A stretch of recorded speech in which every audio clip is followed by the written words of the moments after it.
ಸುದ್ದಿಗೋಷ್ಠಿಯಲ್ಲಿ ಈ ಕುರಿತು ವಿವರ ನೀಡಿದ ಅವರು, ರಾಜಸ್ಥಾನ ಮೂಲದ ವ್ಯಕ್ತಿಯೋರ್ವ ನಗರದ ರೈಲ್ವೆ ನಿಲ್ದಾಣ ಬಳಿ ಇರುವಂತಹ ಬೋಗಿ ಹೋಟೆಲ್ ಬಳಿ ಮಾರಾಟ ಮಾಡಲು ಬರುತ್ತಿದ್ದಾನೆಂಬ ಖಚಿತ ಮಾಹಿತಿ ಮೇರೆಗೆ ಎಸಿಪಿ ದಕ್ಷಿಣ ಅವರ ನೇತೃತ್ವದಲ್ಲಿ ಶಹರ ಠಾಣೆಯ police inspector M tahsildar PSI Maruti ಅವರನ್ನ ಒಳಗೊಂಡ ತಂಡ ಮಾಹಿತಿ ಬಂದ ಸ್ಥಳದ ಮೇಲೆ ದಾಳಿ ಮಾಡಿ ಬಂಧನ ಮಾಡಿದ್ದಾರೆ.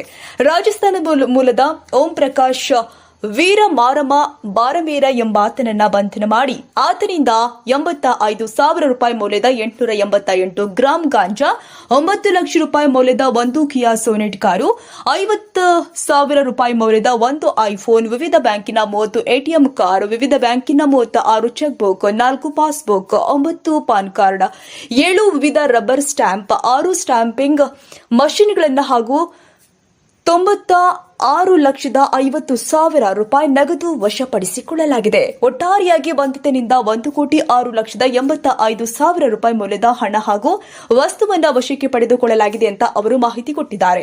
ರಾಜಸ್ಥಾನದಲ್ಲಿ ನಕಲಿ ಆಧಾರ್ ಕಾರ್ಡ್ ಮಾಡಿಸಿಕೊಂಡಿದ್ದ ಈ ಮೊದಲು ಗೋವಾದಲ್ಲಿ ಗಾಂಜಾ ದಂಧೆಗೆ ಇಳಿಯಲು 3 ತಿಂಗಳು ಕಾಲ ತರಬೇತಿ ಪಡೆದಿದ್ದ ಎಂದು ತಿಳಿದು ಬಂದಿದೆ. ಕೇಶವಪುರ ವ್ಯಾಪ್ತಿಯಲ್ಲಿ ಆತ ವಾಸವಾಗಿದ್ದ ಯಾವುದೇ ಕೆಲಸದಲ್ಲಿ ತೊಡಗಿಲ್ಲ. ಈತನ ಹಿಂದೆ ಯಾರು ಇದ್ದಾರೆ ಎಂಬುದು ಪತ್ತೆ ಮಾಡಲಾಗಿದೆ ಎಂದರು. ಇನ್ನು ಕಾರ್ಯಾಚರಣೆಯಲ್ಲಿ ಹುಬ್ಬಳ್ಳಿ ಶಹರ ಠಾಣೆ ಪೊಲೀಸರು ಯಶಸ್ವಿಯಾಗಿದ್ದಾರೆ ಎಂದು ಪ್ರಶಂಸೆ ವ್ಯಕ್ತಪಡಿಸಿದರು. ಅವಳಿ ನಗರದಲ್ಲಿ ಅಧಿಕಾರ ವಹಿಸಿಕೊಂಡ ಮೇಲೆ 12ಕ್ಕೂ ಹೆಚ್ಚು ಪ್ರಮುಖ ಕಾರಣ ದಾಖಲಿಸಿ 61 ಗಾಂಜಾ ಪೆಡ್ಲರ್ಗಳನ್ನು ಬಂಧಿಸಲಾಗಿದೆ. 315ಕ್ಕೂ ಹೆಚ್ಚು ಗಾಂಜಾ ಸೇವಕರನ್ನ ವಶಕ್ಕೆ ಪಡೆಯಲಾಗಿದೆ. ಮುಂದಿನ ದಿನದಲ್ಲಿ ಶಾಲಾ ಕಾಲೇಜುಗಳಲ್ಲಿ ಜಾಗೃತಿ ಮೂಡಿಸಲಾಗಿದೆ ಎಂದರು. ಇನ್ನು ಹುಬ್ಬಳ್ಳಿ ಧಾರವಾಡ ಅವಳಿ ನಗರವನ್ನ ಗಾಂಜಾ ಮುಕ್ತವನ್ನಾಗಿ ಮಾಡಲು ಪಣ ತೊಟ್ಟಿದೆ ಎಂದರು.